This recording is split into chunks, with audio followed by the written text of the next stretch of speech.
Fala pessoal, professor Felipe Carmelo por aqui. Estamos iniciando mais um vídeo no canal.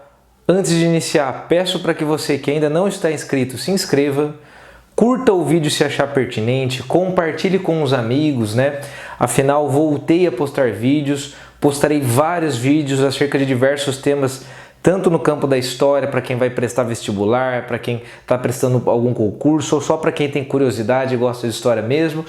Também postarei algumas resenhas de livro, o diálogo entre história e literatura, então fiquem atentos, ativem no sininho e vamos iniciar hoje aqui o nosso papo.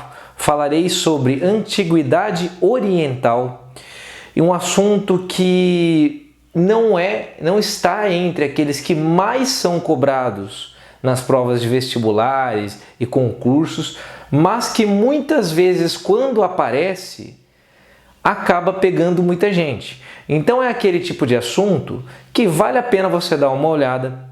Tanto é que eu já tenho vídeos no canal falando sobre Egito, Mesopotâmia e tenho também um outro falando sobre os persas. Nesse vídeo aqui em específico, eu vou abordar de uma maneira geral, muito mais prática para quem pretende prestar, por exemplo, um vestibular. Então, quem presta um concurso ou um vestibular que tem lá no edital Antiguidade Oriental entre os assuntos, geralmente o que é cobrado? Características gerais. Não vai ser cobrado algo muito específico sobre o Egito ou sobre a Mesopotâmia, tá? Então eu fiz esse vídeo dessa maneira, pensando que várias características dessas civilizações antigas, elas eram muito parecidas. Claro que cada sociedade, cada uma dessas civilizações tinha a sua especificidade. Só que geralmente as provas gostam de cobrar aquilo que era comum entre elas, especialmente Egito e Mesopotâmia. Então, quando eu falo aqui em Antiguidade Oriental, eu estou me referindo, né? Antiguidade se refere ao período da história que a gente conhece como Idade Antiga, que é o período que vai desde o surgimento da escrita, justamente na Mesopotâmia, né? Escrita cuneiforme, até ali a queda do Império Romano do Ocidente. E quando se fala em Antiguidade Oriental, geralmente nós estamos trabalhando aqui com a Antiguidade no chamado Oriente Próximo, ou Oriente Médio, né? Ali a região da Mesopotâmia, a região do Egito, vou falar um pouquinho dos fenícios, persas e hebreus, tá? Então são essas civilizações que eu vou tratar aqui, dando um destaque especial para Egito e Mesopotâmia, são aquelas mais cobradas. Então vamos começar com aquilo que eles têm em comum. A estratégia que eu vou adotar aqui com vocês vai ser a seguinte: eu vou trabalhar sempre características gerais, ou seja, características que nós podemos encontrar em todas essas civilizações. E quando tiver uma exceção, quando alguma delas for diferente, eu vou apontar essa diferença. Então a primeira coisa que vocês precisam entender é o seguinte: nós estamos trabalhando aqui com as primeiras civilizações, com as civilizações mais antigas dali da região do Mar Mediterrâneo. Por que eu estou falando isso da região do Mar Mediterrâneo? Porque essas civilizações, Egito, a Mesopotâmia não tem uma saída direta ali para o Mar Mediterrâneo, mas está na região próxima, Egito, e depois os fenícios, os persas, tá? Os hebreus, depois também até Grécia, Roma, que já é a antiguidade clássica, mas todos esses povos estavam ali ao redor do Mar Mediterrâneo. Só que nós não podemos também afirmar que são as civilizações mais antigas da humanidade.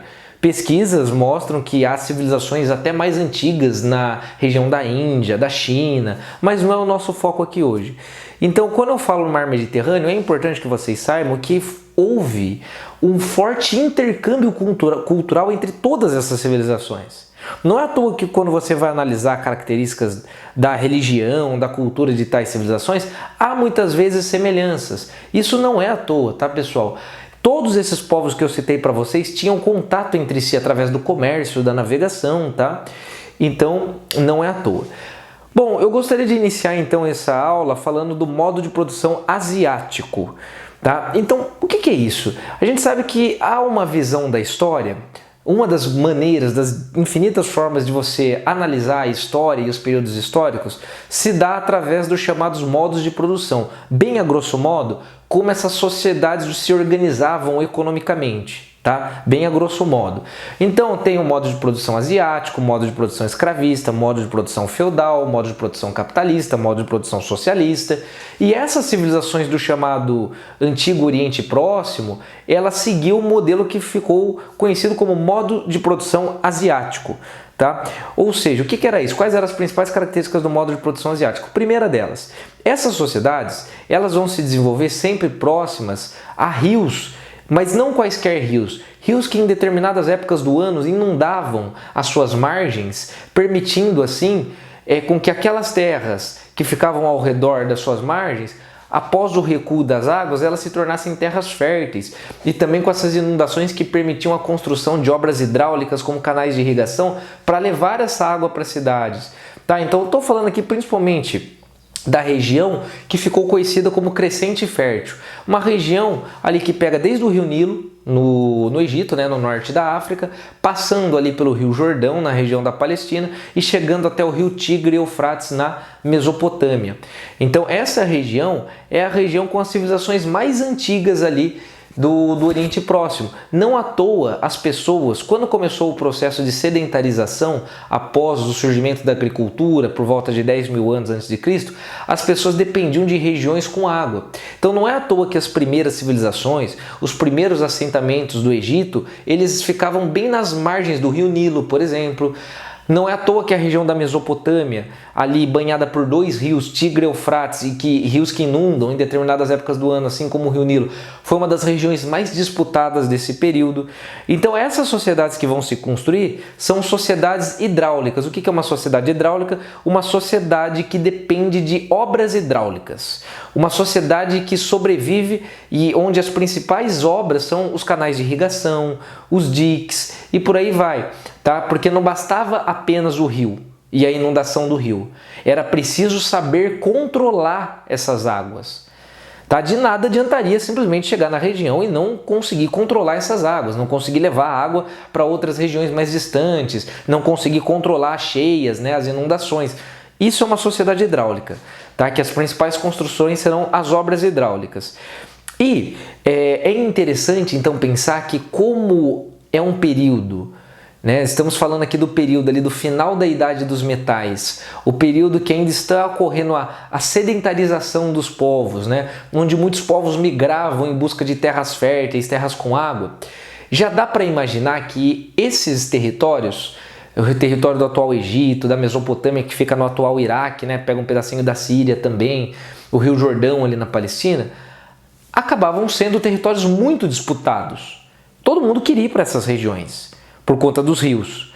Tá? Então, uma consequência direta, e que também foi uma característica comum entre todos esses povos, é que eram povos extremamente militarizados. Tá? Então, vocês vão perceber, inclusive, que os soldados eles ocupavam um patamar privilegiado na hierarquia social. Então é muito interessante pensar, por exemplo, que o primeiro exército organizado que nós temos conhecimento foi desenvolvido pelos povos assírios, um dos povos que acabou dominando a região da Mesopotâmia, um povo que ficou conhecido pela sua crueldade, pela violência, mas de qualquer maneira era um período marcado por guerras e disputas pela terra. Então esses estados eram extremamente militares. O Império Persa, por exemplo, foi um império que tinha um exército gigantesco, né? Não é à toa que conseguiu tantas conquistas. Então ter um exército, essa militarização, né, era uma característica comum a todos esses povos. Bom, e aqui a gente já começa a falar da exceção, né? E geralmente a exceção à regra acaba sendo sempre os fenícios. Os fenícios eles viviam em várias cidades-estados independentes, nunca formaram um império, nunca se unificaram, né? E os fenícios eles viviam num território que pega o atual Líbano e um pedaço da atual Palestina, né? E era uma estreita faixa de terra, e é interessante que não tinha como os fenícios seguirem o modelo de sociedade do Egito e da Mesopotâmia, porque os fenícios estavam numa região que, além de pequena, não tinha terras férteis, tá? E com saída para o mar Mediterrâneo. Então, automaticamente, a base da economia dos fenícios era o comércio marítimo. Os fenícios ficaram muito conhecidos por se tornarem os grandes navegadores e construtores de barcos do mar Mediterrâneo. Fundaram diversas colônias, né? Até porque no território onde eles viviam, era uma região muito rica em florestas de cedro. Cedro era uma madeira muito boa para a construção de embarcações, né? Então tudo isso acabou favorecendo o desenvolvimento de uma economia ali voltada para a navegação, para esse comércio marítimo. Agora, quando a gente pensa em sociedade, As sociedades desses povos, dessas civilizações que eu citei para vocês, eram sociedades estamentais. E o que significa ser uma sociedade estamental? É uma sociedade no qual a mobilidade social é muito baixa. Não chega a ser uma sociedade de castas, que aí não há nenhuma possibilidade de ascensão social, mas é próxima a isso. A mobilidade social era muito limitada. Se a gente parar para analisar, por exemplo, tanto a sociedade do Egito antigo quanto da Mesopotâmia, elas eram muito parecidas. Então você tem o faraó, por exemplo, no caso do Egito, no topo. No caso da Mesopotâmia, era o rei, tá? E havia uma diferença? Havia. O governante lá na Mesopotâmia, ele era visto como alguém próximo aos deuses. Já no Egito, o faraó ele era visto como um deus mesmo. Ele mesmo era o próprio deus, um deus aqui na terra. Tá? Mas, então você tinha o rei ou o faraó no topo, aí logo abaixo vinha uma camada formada pelos nobres, né, e sacerdotes, e olha a importância que os sacerdotes tinham nessa sociedade, ou seja, a religião cumpria um papel fundamental. E logo abaixo, onde estavam os nobres e os sacerdotes, nós tínhamos quem? Os soldados. E aí nós vemos mais uma vez como, de fato, o exército e os soldados eles eram valorizados nessas sociedades. No caso do Egito, abaixo do exército, ainda tinha uma outra camada antes da maior parte da população. Tinha a camada dos escribas, né? E o escriba, ele desempenhava uma função muito importante lá no Egito, que era literalmente de escrever. Cuidado, o escriba, ele não criava nada. O escriba não tinha poder para criar uma lei. Ele só escrevia o que mandavam. Literalmente, ele só escrevia, tá? E ele era um funcionário do Estado também. E depois nós tínhamos o resto da sociedade. Comerciantes, camponeses, né?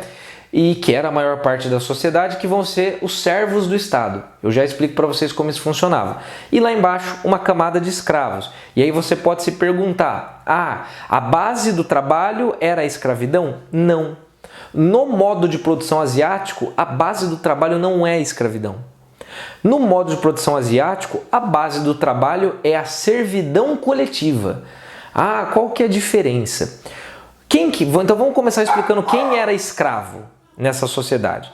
Só havia como uma pessoa se tornava escravo. Isso é uma coisa muito interessante. O escravo, tanto no Egito, quanto na Mesopotâmia, quanto nos persas e esses povos do Oriente Próximo, o escravo era sempre alguém de fora. Nunca o egípcio escravizava o egípcio.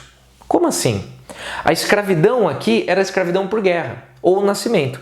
Então, se você foi capturado em guerra, você se torna escravo, e se você nasce filho do escravo, você é escravo também. Tá? E por que eu estou falando isso? Porque nesses povos não havia escravidão por dívida, como haverá na Grécia, em Roma e outras sociedades. Então, o egípcio, por que eu falei que o egípcio não escraviza o egípcio? Porque ele só vai escravizar alguém que for capturado em guerra, ou seja, alguém que lutou contra o Egito e foi capturado em guerra. Tá? Então, isso é uma coisa interessante. Ou seja, se a gente parar para analisar, o número de escravos flutuava muito, variava muito. Em época de guerra, o número de escravos subia. Em época de paz, o número de escravos despencava.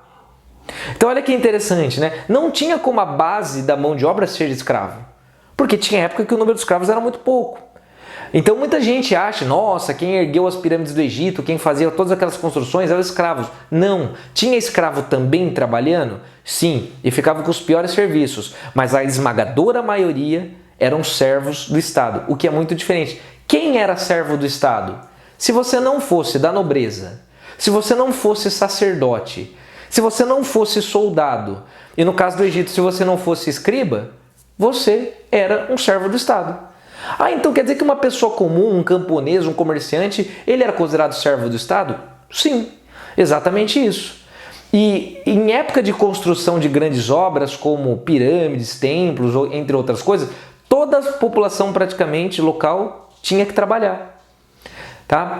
Como que funcionava isso? Né? Olha como o modo de produção asiático, né, e a economia desses estados era bem diferente.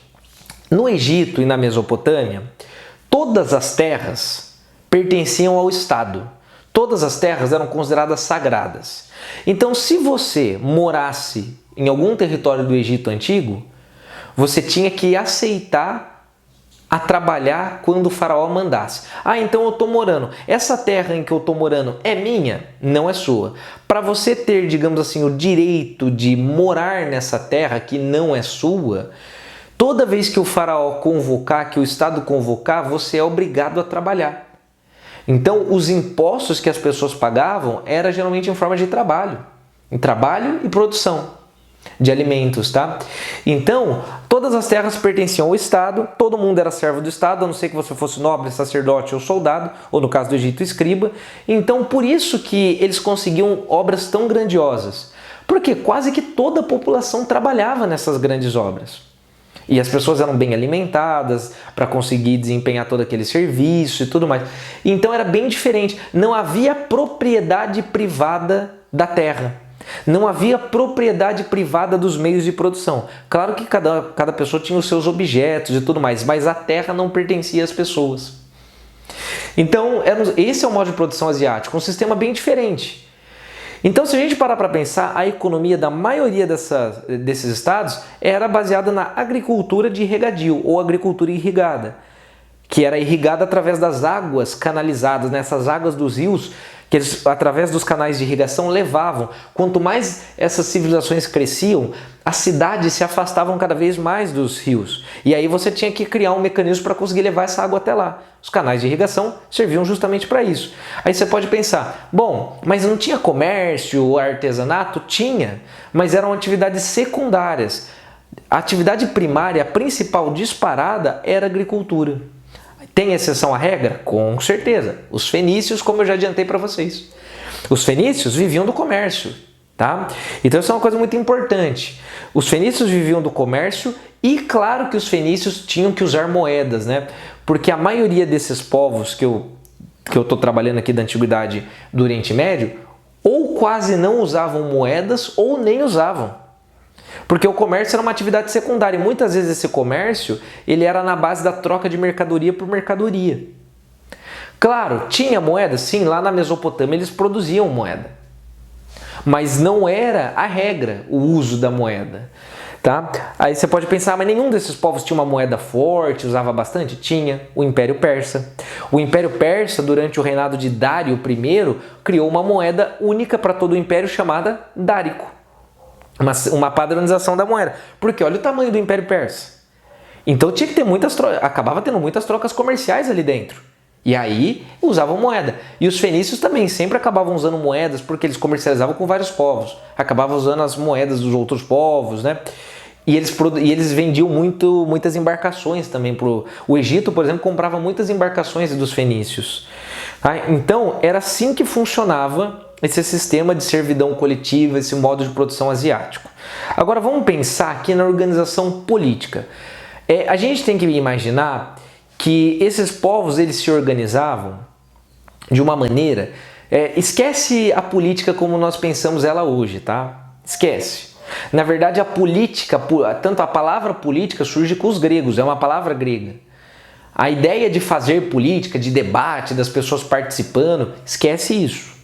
Tá? Eu estou usando o termo política aqui para vocês entenderem do que eu estou falando. Mas isso não existia nesses povos. Então, o que você tem que entender? Que esses povos, eles eram o quê? Teocracias. Estados extremamente militarizados. E Estado também não entenda Estado aqui como o conceito de hoje. Um território bem definido, com um povo bem definido, com um governo bem definido. Não, é diferente. Tá? O conceito de Estado aqui é diferente. Mas entendam o seguinte... que quem governava era sempre uma teocracia. O que isso significa? Teo, Deus, cracia, governo. Era um governo legitimado pela religião. O faraó era visto como um deus. Por isso ele deveria governar. Se ele era visto como um deus, ele era inquestionável. Governos autoritários, centralizados, militarizados. Na Mesopotâmia, o imperador ou rei era visto como alguém escolhido pelos deuses. Também inquestionável. Lá na Pérsia, a mesma coisa. O imperador persa é alguém próximo aos deuses. Então, quando a gente fala que é uma teocracia, é quando a religião legitima o poder político. Tá? E essas pessoas acabavam sendo inquestionáveis, né? Tanto é que logo abaixo do faraó, quem estava? Nobres e sacerdotes. Quem fazia as leis muitas vezes no Egito, ajudava a governar, aconselhava o faraó? Os sacerdotes. A mesma coisa na Mesopotâmia. Então a religião, os sacerdotes, né, eles tinham muito poder. Quem que é a exceção à regra? Mais uma vez, fenícios. Lá na Fenícia eles eram uma talassocracia. O que isso significa? Um governo formado por um conselho de comerciantes. Os principais comerciantes da cidade se reuniam e tomavam as decisões. Afinal, tudo ali girava em torno do comércio marítimo. Tá? Bom, Egito, Mesopotâmia, persas, eles criavam uma burocracia extremamente centralizada. Vários funcionários, né? No caso do Egito, o escriba, e aí entra o papel da escrita. Já que eu falei de escriba, vamos falar da escrita. Por que por volta de 4.000 anos antes de Cristo surgiu a escrita na Mesopotâmia? A escrita surgiu como uma necessidade de armazenar informações. Enquanto as sociedades viviam em bandos menores, a escrita não era uma necessidade. Por que tem povos indígenas que até hoje não desenvolveram uma escrita? Ah, porque eles são inferiores? Não. Tá? Claro que não. Simplesmente porque não precisa. Se eles vivem isolados em pequenas comunidades, qual é a necessidade da escrita? Percebe? Então a escrita ela surge quando as cidades começam a crescer, quando a economia começa a ficar mais complexa, era preciso anotar quem pagou imposto, quem não pagou, quanto que colheu, quanto que armazenou. E aí surge a escrita. A escrita cuneiforme na Mesopotâmia, que eles faziam, né, escrita em cunha, em tábuas de argila, ou às vezes até em pedra. Tá? No caso, o Egito tinha três escritas diferentes. Os hieróglifos, as mais conhecidas, né, que era a escrita sagrada, a hierática, que era uma escrita mais burocrática, e o demótico, né, que era uma escrita mais popular. Aí você pode pensar, poxa, mas e os fenícios? Mais uma vez aqui eles vão trazer uma grande novidade. Gente, os fenícios às vezes são pouco falados, mas eles foram muito importantes. Os fenícios criaram nada mais, nada menos que o primeiro alfabeto fonético da história. Como assim? A escrita na Mesopotâmia, a escrita no Egito, eram escritas simbólicas. Símbolos, né, de animais, símbolos que representavam ideias. O que os fenícios fizeram? Os fenícios começaram a criar o alfabeto. Porque os fenícios eles tinham uma grande dificuldade, eles comercializavam com vários povos. Então eles precisavam de ter acesso ali a uma escrita que facilitasse as negociações, que fosse universal, que eles conseguissem utilizar essa escrita com qualquer povo que eles fossem entrar em contato. Então, qual foi a ideia deles? Vamos, para cada som que a gente emite, vamos criar um símbolo, que seriam as letras. Né? Então eles foram criando um símbolo para cada som, e aí depois juntando esses vários símbolos temos a formação de palavras. Olha só que interessante, né? Mas o alfabeto deles não tinha as vogais, tinham só as consoantes. Depois os gregos pegaram o alfabeto dos fenícios e acrescentaram as vogais. Depois os romanos pegaram dos gregos e o alfabeto está aí. Faz parte do nosso dia e devemos isso principalmente aos fenícios. Então olha a importância, né? E quando fala de escrita, também não tem como deixar de lado um dos escritos mais antigos e mais famosos que nós temos acesso, o famoso Código de Hammurabi. Um rei, né, lá da Babilônia, na Mesopotâmia, que criou um código que mais do que um código de leis é um código de punição, né? Que traz o famoso princípio de talião, do olho por olho, dente por dente. É interessante analisar o código do rei Hammurabi, que isso demonstra o poder que o rei queria ter, né? Por que o rei criou esse código? Somente para organizar a sociedade? Não, para mostrar poder, para se impor, né? E aí a gente vê, e não dá para dizer que o Código de Hammurabi era um código justo, né? Muito pelo contrário, primeiro que tinha pena de morte para quase tudo, né? A violência era a resposta para tudo. E segundo que dependendo de quem você era na sociedade, você tinha um tipo de punição. Então, quanto mais lá embaixo da sociedade, mais severa a punição. Quanto mais lá em cima, mais branda a punição. Tá? Então, vamos pensar nisso. Quando se fala também de política e organização burocrática, não tem como deixar de citar os persas, né? Como que eles conseguiram administrar um território tão grandioso quanto o império deles? Bom, eles conseguiam pegar todo aquele império e dividir em províncias que eram chamadas de satrápias, né? Cada uma era governada por um sátrapa, uma espécie de governador. Eles tinham um grande sistema de estradas, né? Muita gente fala das estradas romanas, todos os caminhos levam a Roma, mas esquecem que antes dos romanos, os persas desenvolveram um sistema de estrada brilhante. E junto com esse sistema de estradas, vinha o sistema de correios, né? Eles tinham, nas estradas persas, tinham vários postos com mensageiros a cavalo. Aí quando o imperador queria passar uma informação para o outro lado do império, ele passava, aí um desses mensageiros ia a cavalo até o primeiro posto, parava, passava essa mensagem para o outro, aí o outro pegava o cavalo e ia até o outro posto e assim, até chegar onde queria. Então, um sistema de correios extremamente avançado para a época. Bom, e para a gente caminhar aqui para o fim, falar da cultura desses povos, né?